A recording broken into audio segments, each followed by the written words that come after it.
temple, pour la tradition hébraïque, et l'attitude de Jésus à l'égard du temple. On se souvient de cet endroit où Jésus a chassé les marchands. Normalement, c'est les textes que j'aime bien lire quand on est sur le parvis là-haut, mais bon, comme on peut peut-être pas tous y aller, donc c'est bien que je vous lise ces textes-là, donc si vous pouvez y monter, ce sera un bon lieu pour se le remémorer. Mais d'abord, le sens du temple. Vous savez que c'est donc vers l'an 1000 avant Jésus-Christ que Salomon, donc le fils de David, a bâti donc ce qu'on appelle le premier temple. Ça, Lina nous l'a souvent répété, le temple qu'on voit maintenant, c'est le second temple. Le premier temple a été détruit par les Babyloniens, reconstruit et puis magnifié, agrandi par Hérode. Donc ce qu'on voit, c'est le temple, le mur, les restes du mur du temple d'Hérode, du temple de Jésus. Et puis dans le tunnel où on est passé, vous vous souvenez de ces pierres, on disait que c'était la rue du temple de Jésus, une rue hérodienne. Donc qu'est-ce que Jésus faisait dans ce temple? Mais d'abord pour Salomon. Pourquoi un temple? À quoi ça sert? Vous vous souvenez qu'à l'origine, le temple, les premiers temples, c'était un arbre. Le premier temple, c'est l'arbre. C'est-à-dire ce qui fait le lien entre le ciel et la terre, entre les racines et la lumière. Et les premiers temples, dans le désert, c'était 4 pierres. On mettait 4 pierres, le carré qui symbolise le monde, et au milieu, l'homme debout, qui fait le lien. Le temple, vous vous souvenez, c'est introduire de la verticale dans l'espace. Comme le Shabbat, c'est introduire de la verticale dans le temps. C'est ouvrir le temps à l'éternel. Et là, c'est ouvrir l'espace fini à l'infini. Donc là, Salomon, dans sa prière, est conscient de tout cela.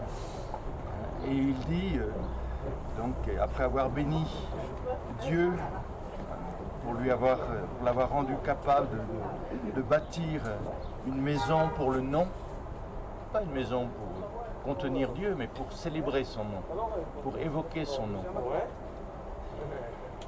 Et là, il demande, Dieu habiterait-il vraiment sur la terre? Voici que les cieux et les cieux des cieux ne peuvent le contenir. Moins encore cette maison que j'ai construite. Sois attentif à la prière et à la supplication de ton serviteur, ô toi qui es celui qui est. Que tes yeux soient ouverts, jour et nuit, sur cette maison, toi que nul mur ne peuvent contenir. Que tes yeux soient ouverts sur ce lieu dont tu as dit, mon nom sera là. Écoute la prière que ton serviteur fera en ce lieu. Écoute la supplication de tes serviteurs et de ton peuple lorsqu'ils prieront en ce lieu. Toi, écoute du lieu où tu résides au ciel, écoute et pardonne. Supposez qu'un homme pêche contre son prochain et que celui-ci prononce sur lui un serment imprécatoire et le fasse jurer devant ton autel dans ce temple, toi, écoute au ciel. Juge entre tes serviteurs. Que tous ceux qui se tournent vers ton temple soient agréés dans leurs prières. Pardonne leurs péchés et ramène-les en ta présence. Donc le temple, il est rappelé que Dieu, encore une fois l'être qui fait être tout ce qui est, il n'est pas ailleurs que partout. Nul lieu ne peut le contenir. Mais il y a des lieux où on peut faire mémoire de son nom. On peut l'invoquer et l'évoquer. C'est-à-dire des lieux où les hommes, les femmes se rassemblent pour se tenir droit dans la verticale et invoquer son nom. Et là, ce qui est intéressant, ce qu'il dit, quand on est à l'étranger, quand on est loin, le fait de se souvenir de ce lieu où réside ton nom, ça va nous recentrer, ça va nous rappeler ta miséricorde et ton pardon. On retrouvera ça dans le livre de Jonas. Vous savez, quand Jonas est emporté par la baleine, au cœur de la baleine, donc cette descente dans l'inconscient, dans l'épreuve, au cœur de la baleine, il se souvient du temple. Et le cœur est de nouveau réorienté. Je dirais le rôle du temple, c'est de donner un pôle d'orientation. C'est pour ça qu'on le disait l'autre soir à propos des musulmans, ce qu'on appelle la Qibla, l'orientation, au début c'était vers Jérusalem. Et pas Jérusalem, je dirais en tant que lieu, mais en tant que lieu où on fait mémoire du nom, où on se relie à la transcendance, où on se relie à ce qui est plus grand que nous, plus vivant que nous, plus aimant que nous, plus intelligent que nous. Donc la fonction du temple, c'est de faire mémoire du nom. Mais là aussi, ce temple, est-ce qu'il a été construit à la gloire de Dieu ou à la gloire d'Hérode? À l'époque de Jésus, c'était une question qu'on pouvait se poser. Parce que pour Hérode, qui lui-même n'était pas quelqu'un qui, dans sa relation avec l'être qui fait être tout ce qui est, était vraiment dans une intimité avec sa présence, mais on parlera du temple d'Hérode. C'est plus le temple de Yod et Vavé, c'est plus le temple de celui-là, mais le temple d'Hérode. Et c'est vrai, souvent on construit un certain nombre de monuments, non plus pour faire mémoire de l'être qui nous fait être, mais quelquefois pour se rappeler le monarque ou le puissant qui a construit cela. C'est pour ça quand on parle du temple d'Hérode, de qui est-ce qu'on célèbre la gloire? Donc c'est dans ce contexte que Jésus va se placer. Et vous vous souvenez que la Pâque des Juifs étant proche, Jésus monta à Jérusalem et il entra dans le temple. Et il trouva dans le temple les vendeurs de bœufs, de brebis et de colombes, et les changeurs assis. Se faisant un fouet de cordes, il les chassa tous du temple, et les brebis et les bœufs. Il répandit la monnaie des changeurs. Il renversa leur table. Et aux vendeurs de colombes, il dit « Enlevez cela d'ici. Ne faites pas de la maison de mon Père une maison de commerce. » Ses disciples se rappelèrent qu'il est écrit « L'amour pour ta maison me dévorera. » Alors les Juifs prirent la parole et lui dirent « Quel signe nous montres-tu pour agir ainsi ?» Jésus leur répondit « Détruisez ce temple, et en 3 jours, je le relèverai. » Les Juifs lui dirent alors « Il a fallu 46 ans pour reconstruire et embellir ce sanctuaire. Et toi, en 3 jours, tu le relèverais. » Mais lui parlait du temple de son corps. Aussi, quand il fut relevé d'entre les morts, ses disciples se rappelèrent qu'il avait dit cela, et ils crurent à l'écriture et à la parole qu'il avait dite. Donc vous vous rappelez ce passage de l'Évangile. Vous vous rappelez aussi les maquettes qu'on a vues du temple. Et vous vous souvenez qu'il y a différents dans le temple. Donc il y a le temple lui-même, le Kodesh Kodeshim, ce carré. Et autour il y a le parvis des hommes, le parvis des femmes, le parvis des prêtres. Et il y a aussi le parvis des païens. Et ça va nous faire comprendre où se situe l'action de Jésus. C'est-à-dire que ce parvis des païens, et je trouve que c'est quelque chose de très beau, c'est-à-dire que ce temple était ouvert aux personnes d'autres traditions. C'est pas réservé, je dirais, au peuple juif. Encore une fois, l'infini n'est pas la propriété d'un peuple, d'une religion particulière. La lumière n'est pas la propriété de ceux qui méditent ou des bouddhistes. L'amour n'est pas la propriété des chrétiens. L'être qui est n'est pas la propriété d'un certain groupe d'êtres. Donc c'est important que dans le temple, dans la structure du temple voulu par Salomon, il y avait cet espace libre pour les autres foi, pour les autres façons d'entrer en relation avec l'absolu. Et ce qu'on appelle les païens, le mot païen, ça veut dire paysan. La religion païenne, c'est la religion paysanne. C'est-à-dire, on adore l'être qui fait être toute chose à partir des arbres, à partir de la terre, à partir du soleil. Le temple, c'est la création. Donc tous les éléments sont des signes et des symboles de la présence de l'être qui fait être toute chose, de la présence du Créateur. Et dans le temple de Salomon, il y a de la place pour cette forme de pratique. Et c'est là qu'étaient installés les marchands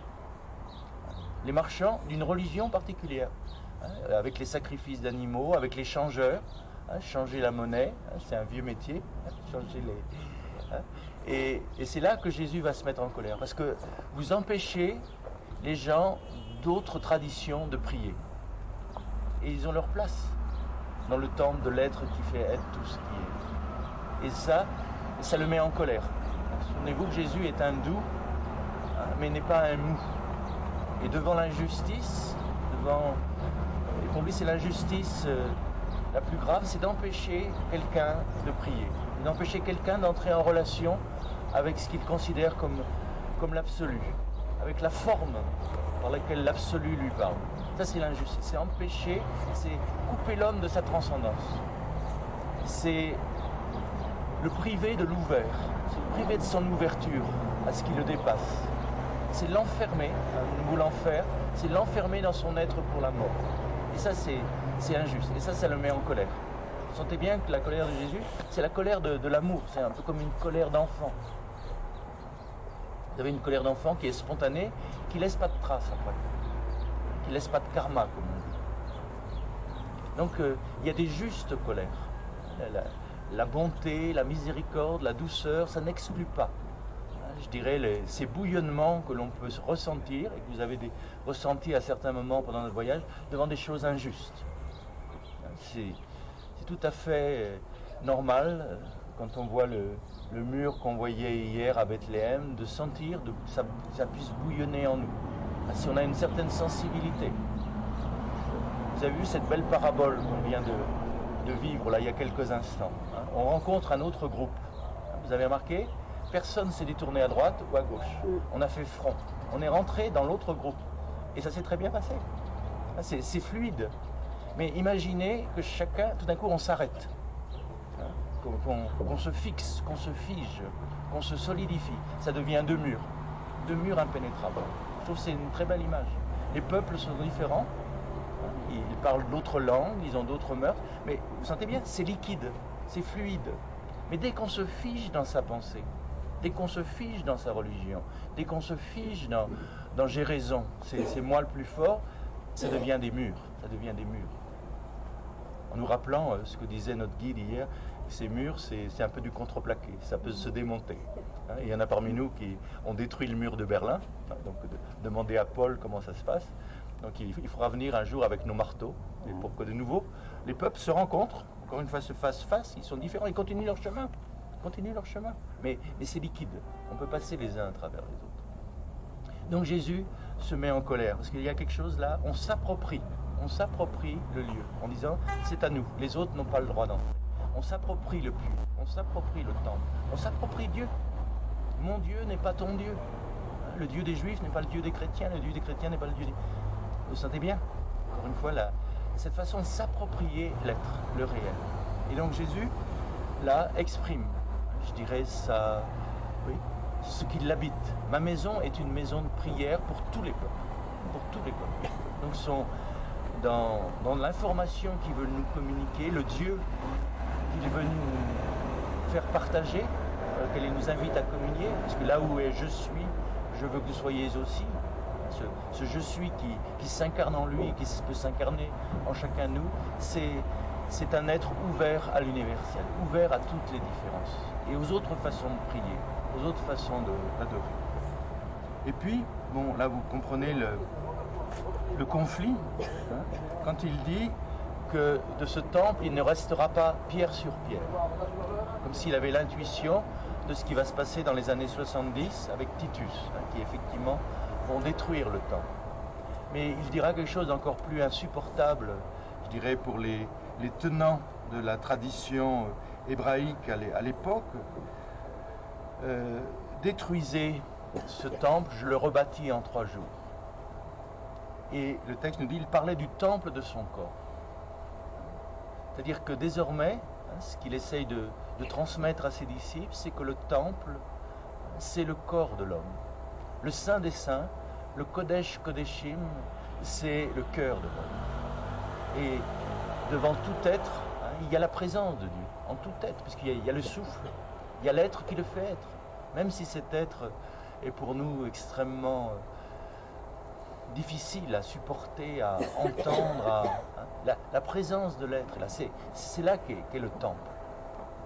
Donc c'est pour ça que dans la tradition chrétienne, on verra par la suite, eh bien, on abandonnera le temple.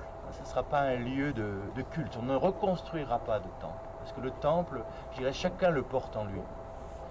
Nous sommes des temples, je ne sais pas, comme des temples portables. Le souffle, l'énergie créatrice, la présence, elle est en chacun de nous. Et le temple, désormais, ce sera un temple, ce sera des pierres vivantes. Le lieu où on va, donc le Cénacle, là où a eu lieu la Pentecôte, c'est le lieu où on rappelle que le nouveau temple, ce sont les êtres humains, les uns avec les autres. C'est-à-dire chacun est une pierre du temple. Chacun est une pierre d'une nouvelle société. Chacun de nous est une pierre vivante pour créer une société. Alors on a le choix entre Babylone et la nouvelle Jérusalem, justement.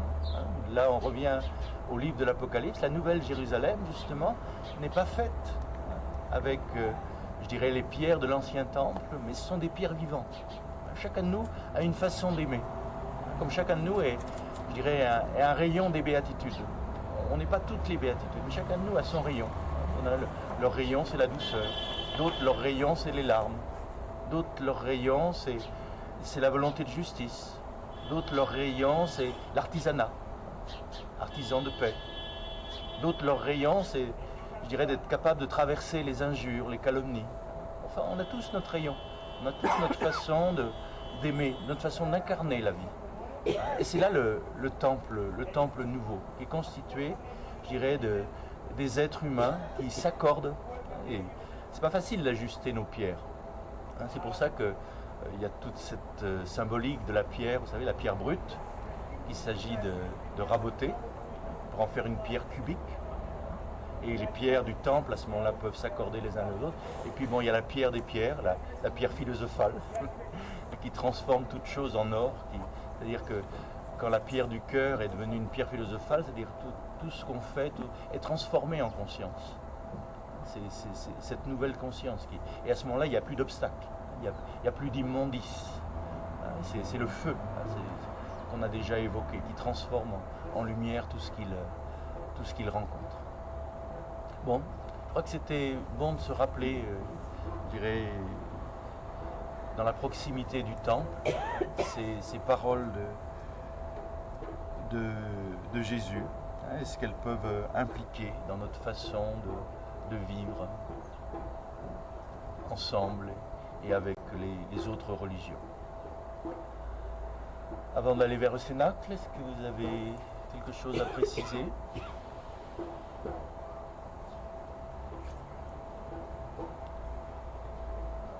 Donc un petit moment, peut-être de nouveau de prière. Et là, ce que nous rappelle cet évangile, c'est que personne ne peut nous obliger à prier d'une façon ou d'une autre. Il y a de la place pour tout le monde. Et puis nous souvenir que les marchands du temple, c'est dans notre tête. Il y a quelque chose en nous qui est sans cesse en train de marchander, de calculer, de mesurer. Cette espèce de petit commerce que l'on fait avec Dieu. Tu me donnes, je te donne, c'est combien, qu'est-ce qu'il faut faire. Et là aussi sortir de ça. Il faut de l'énergie pour nettoyer en nous tout ce qui nous encombre. Parce que notre temple intérieur, notre esprit et notre cœur est encombré de pensées, de calculs, de marchandage. Et on a besoin d'être nettoyé par le souffle, par l'esprit, afin que ce lieu que nous sommes, ce corps que nous sommes, soit un corps de prière. Un corps, une maison pour abriter le vent, pour abriter le souffle, même du vivant. La